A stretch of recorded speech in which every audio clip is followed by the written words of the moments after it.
Ku danna subscribe domin samun sababbin shirye-shiryen, sannan ku danna alamar ƙararrawar sanarwa domin sanar da ku sababbin shirye-shirye da zarar mun dora.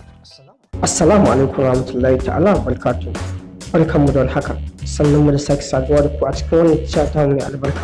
A jiya ne Talata ga 4 ga watan da muke ciki, wasu 'yan bindiga daɗi suka da ke garin Kaduna suka kakkashe mutane, suka raunata wasu har ma suka tafi da wasu. Yanzu dai ba a san ne adadin mutanen da 'yan bindiga daɗi suka garkuwa da su ba.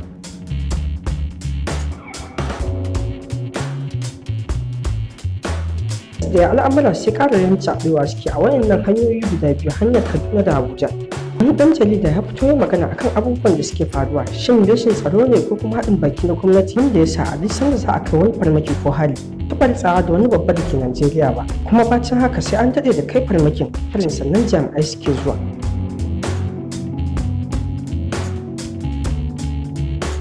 Hanyar Abuja da Kaduna hanya ce wadda manya-manyan kusoshin gwamnati suke binta, ba a taɓa samun saɓani kamar haka ba a kansu.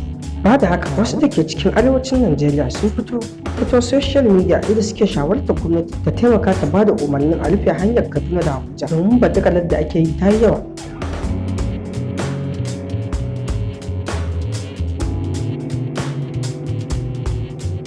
Kada ku manta ku danna mana subscribe domin samun samu.